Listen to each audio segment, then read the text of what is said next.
tax increment flows into the county or city general coffers for overall property tax relief.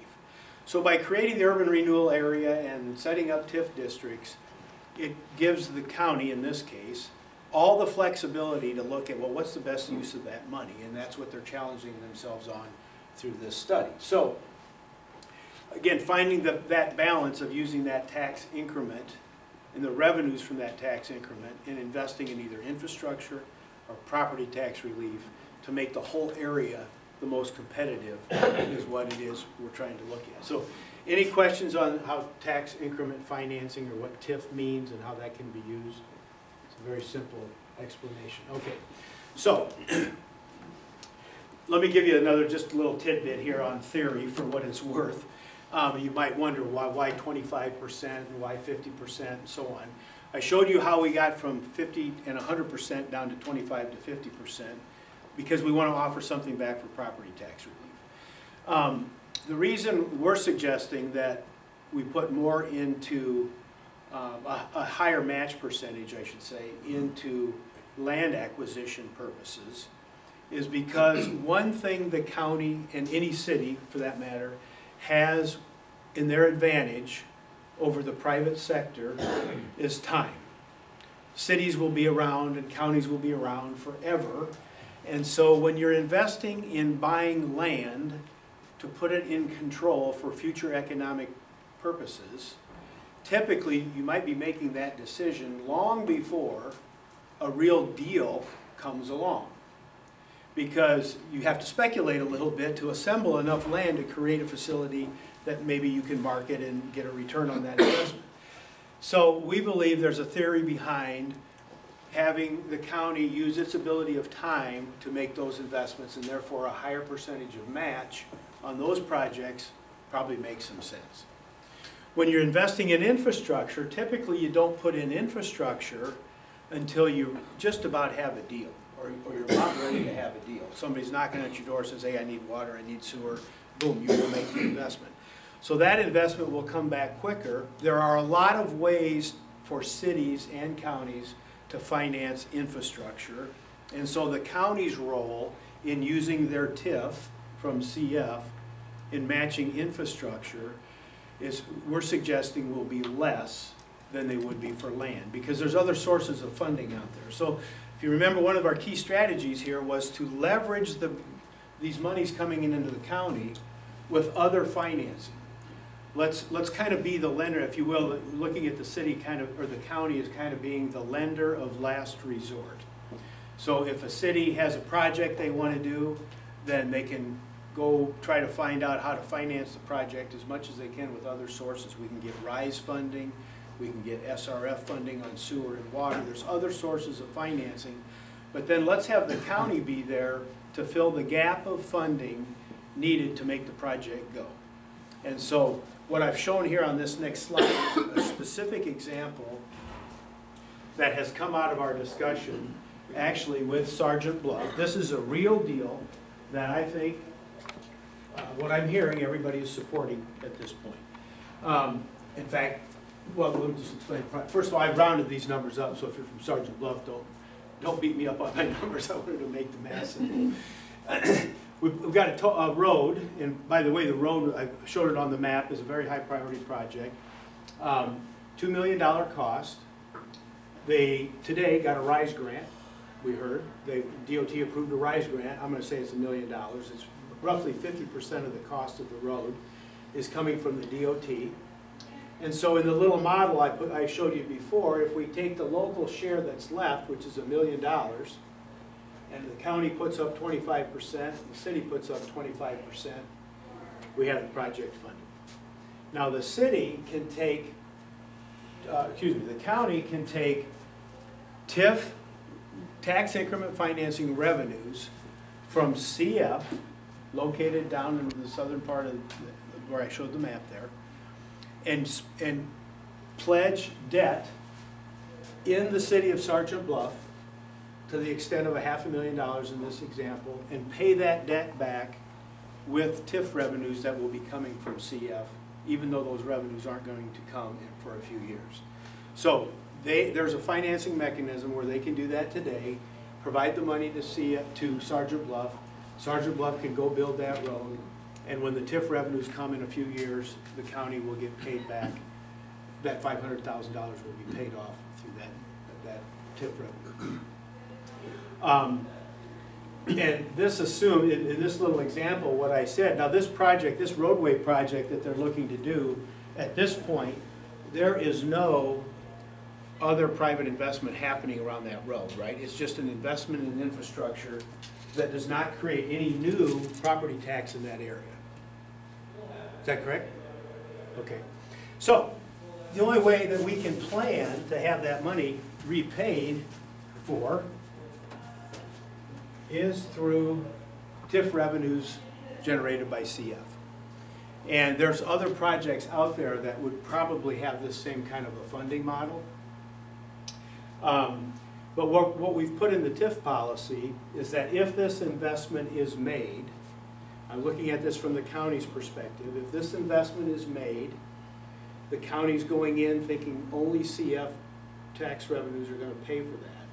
But if a new project came in next to this road within the urban renewal area that we create, and new taxes start coming in, then there would be an agreement between Sergeant Bluff and the county that if those new tax revenues are generated, these two entities would split those revenues 50-50 until the county's debt is paid back.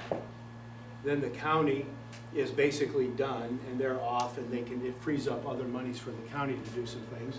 And the city can move forward and continue to collect all the new TIF revenues created because of the investment in that road. So, that's what we're calling leveraging these monies to really create more stuff. So that's pretty much what that slide kind of represents. I want to go through another example. This gets a little bit more complicated, but I wanted to do this because with conversations we've had with various people, there's a big misconception of how we can utilize TIF revenues and so forth to make this work. One overlying thing I'll say, because this has been a point of contention, is the only way the county can use urban renewal, or I should say TIF revenues from CF that are being generated down in that part of the county, anywhere else in the county, is to amend the existing urban renewal area around CF to include whatever other area needs to be included in that urban renewal area. You cannot use urban renewal funds collected here in some other area unless it's all part of an urban renewal area. They don't even have to be contiguous, but we're not even going to make that argument today. We're going to assume it's all going to be contiguous, and we can make it contiguous. So we're taking that argument off the table. Marty's laughing back there because he knows what I'm talking about. So we're not going to make that argument. We've decided, okay, we'll make it all contiguous.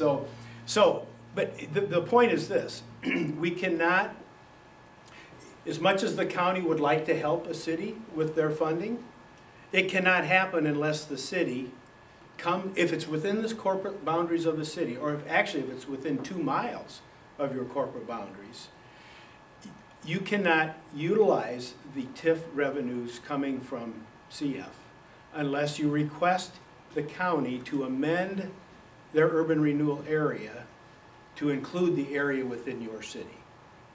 And that starts, yeah, go ahead, Jim. So Terry, like the Sergeant Bluff roadway? Yep. Would that urban renewal area be amended just to include the roadway property? Yep. Well, not necessarily. Not really. That's not what we want to try to do. It could be. Like on a project by project basis, is that what you're saying? Yep. But I think you want to be a little more, have a little more foresight than that when you set these up. I don't know how well you can see this, but right here is the South Bypass Road that Sergeant Bluff wants to get built. And this is the $500,000 that they're requesting the county. Now the CF TIF area is clear over here. Okay, so we have to amend this urban renewal area to include this area. And what our recommendation would be is let's sit down with Sergeant Bluff and define where we think we might get development off of that road. because the goal is to create enough other area that we can incent someone to develop in here and create more TIF revenues. So if we were to make it, say, let's say we went 300 feet on each side of the road, or 1,000 feet on each side of the road, and that's the new urban renewal area. So the urban renewal area is set here, and what I was saying is when the county first puts their $500,000 in here, they're expecting 100% of that 500,000 to be paid back from TIF revenues here. That's what they know that debt can be repaid. There's no question. But what we're trying to do is create a scenario whereby cities and counties can work together so that if new tax revenue is generated here, then those new tax revenues get split pro rata to the investment made by the various parties. And what that does is, if that's what we would hope would happen. We build the road, a year later somebody comes in, starts paying more taxes, which means the county then gets their money paid back sooner. We still have it backstopped with this TIF revenue, but if this starts to generate more revenue, the county gets their money paid back, and then if this is an agreement, the county basically then steps out and they're done. If this is incorporated in the city, then it becomes all city going forward. The urban renewal area is just amended and it becomes a city urban renewal area at that point. And so at the time, if this project happens, which it sounds like it's probably going to happen soon, the city and the county will be at the table. The city's going to have to request the county's use of TIF money in this area, and the city and the county will sit down and decide what is a good urban renewal area, and then how are we going to split these monies up if new tax base comes in here. All that gets negotiated every time we amend a new urban renewal area. Hold on, Des. Did that answer your question? Well, it does. So if the land area for other projects, Terry, would not necessarily need infrastructure improvements, then you could include that in the amended urban renewal area, correct? But if you had a land mass by the road that you were going to need further Yes. infrastructure improvements, Yes. then would that be carved out at that time or included in the amended plan at that time? It's kind of a case-by-case basis, isn't it? Yeah, I think what this whole process will do is force the city and the county to sit down and answer that very question. Okay. Legally, you could set it up any way you want. You could set it up just to fund the road, and in that case, the county really has no way to recoup their money faster other than using the TIF that's pledged here. But if you set it up to include other areas, and I would think the city would want to, because if you include other areas, it's going to create new tax increment revenues the city can use for other projects within the city. Yes. You got a question? Okay with that, we're talking about Sergeant Bluff and the county getting together, but when we have cities like Sioux City and Sergeant Bluff budding, right side to side, don't we have to have Sioux City also on board with this? Yes. There's a million different scenarios that we could be here all day trying to explain them.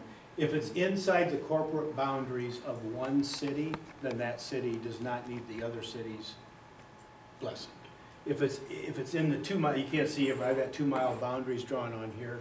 If it's outside a corporate boundary of a city, but within the 2 mile district of 2 cities, then both cities need to be working with the county to create an amended urban renewal area. In fact, that's exactly what I think will happen if we start working through this IJR, and maybe not for the IJR itself, but if this interchange is ever built, the DOT would probably fund everything inside the interchange, but the cities and the county will be forced with probably having to pay for the connecting roads. That's typically how they're done. And so we would see an opportunity for Sioux City, Sergeant Bluff, and the county to get together and create some form of an amended urban renewal area from here up to here, so that these dollars can be used to pay for these off-site roads. And you'd want to continue, because this is supposed to be commercial and industrial, you would want to capture that area inside the amended urban renewal area so that all the parties investing there can get their money back as quick as possible. Did that get to your question? Okay. Okay, so again, The first example I gave, I'm glad you asked the question because it allowed me to describe how the Sergeant Bluff project will probably work. And literally, I think within weeks probably, I think the city and Sergeant Bluff will be at the table talking about how do we do this on the first project. And frankly, that's what we need. We need a real deal so people can see how this works to demonstrate the concepts that we're talking about. Now, I put another example up here, and I called it New Company, New Co. Just to give you another example of how this potentially could work, and what this follows along the TIF policy that we've created for the county. So let's say we've got a new company. Marty's chasing a deal that's going to come into Sioux City. Okay, let's for this example, we're going to say that it's inside the corporate boundaries of Sioux City. And let's say that company needs $500,000 because they're also being recruited by somebody in Georgia. And they say, hey, if you give me $500,000 that I can put into my project to buy my costs down, I'm coming to Sioux City. So Marty comes to the table and says, hey, we need $500,000 to incent this company to come here. Let's also assume that this company wants $1 million of land, and they need $2 million for a new road, and $1 million of water and sewer stuff just to get them up and running. Okay? That's pretty typical. Yeah, that's why I used it. That's what they want. That's usually what they start. In fact, they start a lot higher than this. Okay, so this is a typical, but now let's say that NewCo is going to generate 200 new jobs, and they're good paying jobs, and that they'll sign a minimum tax assessment agreement that says, regardless of what you assess me at, I agree that my property will be valued at least $5 million when I'm all said and done, and I will pay taxes based on $5 million. So they're locked into that as a minimum assessment agreement, and that's exactly, frankly, what CF Industries has done. They've signed a minimum assessment agreement that lays out all those taxes. But if they would agree to a $5 million minimum tax assessment, that means if you do the math, they would pay, in the city of Sioux City, they would pay roughly $200,000 a year in new tax increment financing revenues. I got that by taking $5 million, $40 per thousand is the TIF rate approximately for Sioux City, so that's $200,000 a year. And again, it's in the corporate limits of the city. Okay, so how can this thing work? Now the city looks at this and says, okay, pretty good deal for the region. Let's go see if we can get the county to help finance this project. So, utilizing the policy we put together, we've got $1 million of land purchase that they've asked for. Here I split the cost 50-50. They've got a road for $2 million. We're going to go get $1 million RISE grant. We're going to split the balance 25% because it's an infrastructure investment. 25% for the county, I should say. We got $1 million worth of sewer water and sewer we have to build. Again, the county's in for 25%. So the city's got to go figure out how to put in 75% on that deal. And so we get a total, we've got $4 million of needs, not counting the $500,000 the entity wants. And then we've got $1 million coming from RISE, so 25% is coming from a state agency. And the balance is split. When you look at the total cost of the project, if you go through the math, the county's in at 31%.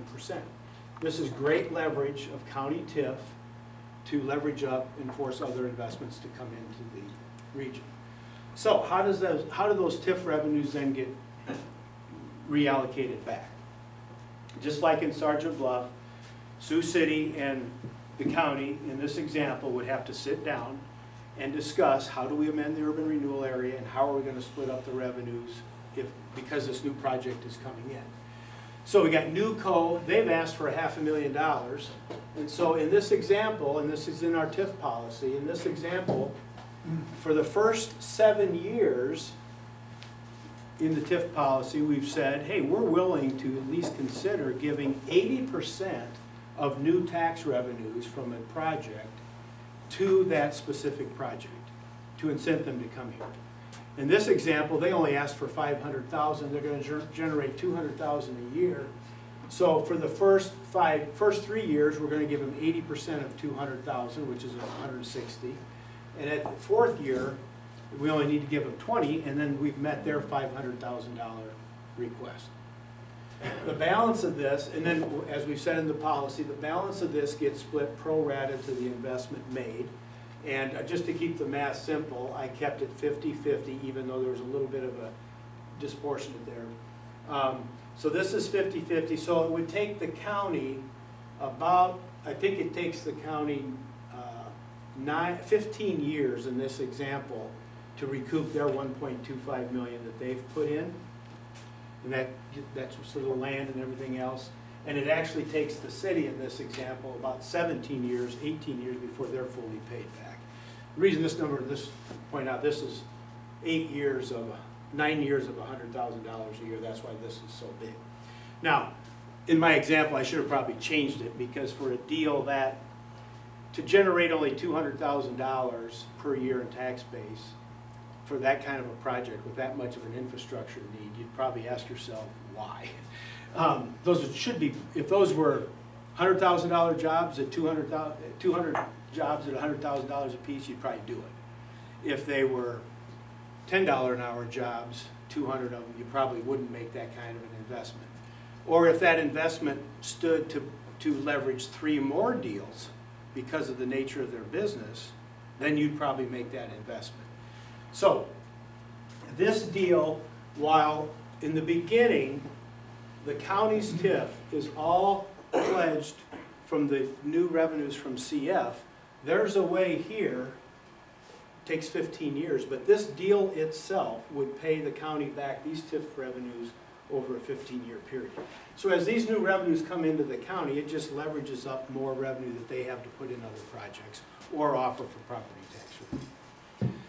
So this, again, it kind of follows the TIF policy that we've laid out, and this is kind of where we think we're going to be ending up on our recommendations. So with that, a couple of things. Before I leave this, any questions on how this TIF can work and how it's used? Again, the general theory is for the county, when they're investing in projects, is to be a catalyst and be there for gap funding, where they can come in and get out as quick as they can and leverage up their money for the whole region. So with that as a theory, that's kind of how we've formed this.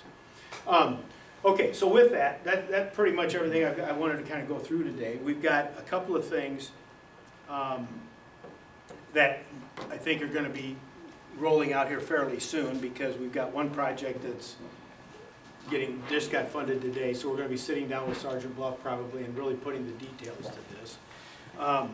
The interchange justification report is a project that clearly everybody has said is a high priority. Let's get that thing rolling. What I understand is that Sioux City and I think Sergeant Bluff both want some form of a memorandum of understanding developed so that we can be as clear as possible how these funds are going to be used and how the process will work in terms of applying for the money and so forth. So I asked Dan before the meeting started, I thought, hey, you know what, he'd probably be a good guy to work with me and develop. I've been challenged with developing the memorandum of understanding, and I misunderstood what it meant. So I put together the cost-sharing agreement for the interchange justification report, which I've got here, which I think I've sent to all the cities just recently. But before anybody's going to sign this, as I understand it, they want a memorandum of understanding. So I will draft something in the next week or two that ties this together. And what I see it saying is something like this. Dan's agreed to help proof it with me. So when I get it drafted, I'll send it to the county because that's my client, but I'm going to ask Dan, since he's an attorney, to look at it as well. And so what I see it saying is something to the effect of, okay, we acknowledge, and I'm open for input here, but we acknowledge that the county has this TIF revenue coming in. We acknowledge the county is in the process of creating a TIF policy. We would like some concurrence from the group that the TIF policy seems reasonable and fair, so everybody needs to get involved in that. And then I'm not quite sure, frankly, where we go from there, other than, okay, we all agree that if I have a deal, I can come to the county and they'll follow the policies outlined and we can sit down and negotiate. And so that's where I'm at in the study right now. And so that will be coming in the next couple of weeks. The rest of this, we think we've got quite a bit of input from everybody now. We're gonna go back to our drawing boards, pretty all this up, reduce it to writing over the next couple of months, and get it down to where we actually have a document. I would also throw out, if anybody here thinks you have other people in your respective entity that you represent, city, county, private sector, with the initiative, if anybody wants this same presentation given or more input, we're offering to come to whatever council meeting, workshop, group. We'd love to come talk to CF, we'd talk to the initiatives, whatever you want. Our goal is to have it all done in the next couple of months. So if we are going to have more follow-on discussion, we'd like to do it sometime in the next probably 3 to 4 weeks, something like that. And we think the more people that can hear about this and understand it, that are in positions like all of you, the better, because it's just a great tool for the region. Any questions? Okay. George got it done in less than. Okay, well, listen, I want to thank you all for coming. There's no, I thought there'd be a lot more questions and concerns, but if you don't have any right now, Marty? Sure, just a good discussion. In your model, when you're talking about TIP policies, if you look at the length of bonds, how long bonds would be? In our model. The crucial thing is, you know, you're talking about 10-year borrowing or longer. Yeah, what we've got built into the model is, for the county's portion of the debt, would be 12-year bonds at 2.5%. 12-year bonds at 2.5%. And of course, that'll vary, but. Okay. I want to thank everybody for coming. If you have any additional concerns or questions, ladies and gentlemen, do not hesitate to get a hold of us or Terry, so that we Can I can. say one more thing, George? You sure can. Before Go you ahead. wrap it up. I want to, and I'm going to say this because of all the comments I've had over the last couple of years. I want to make it very clear, and of course I'm working for the county, all full disclosure, they are my client, they're paying me, but they've not asked me to say this, but I'm going to say it anyway because this is true. The county is not here to take over somebody's area, to annex anything. They don't care about, they've told me without exception, they really don't care about annexation. This is not an annexation study, that's a city-to-city issue. The county's trying to stay out of that. And the county is not here to try to force anybody to build anything or to sell their land or to do anything like that. But what the county is trying to demonstrate is that we are here with with a big pot of gold that we want to manage diligently as requested by CF, who's requested them to be prudent stewards of the money. We've laid out a policy. And so really, at the end of the day, what we're saying is it's open for anybody in the county to come and request these funds, and I think the county is sitting here with open arms. So this needs to be initiated really by the private sector and or a city to get the county to act. The county's done a tremendous amount of planning, we'll have all this stuff laid out, but again, I don't see the county coming knocking on cities' doors saying, hey, we want to do this and we want to do that. It's there for the taking, and so please go back to your representative communities and do your planning and strategic thinking and come to the county with projects that really make sense. Because we can do everything I've described here.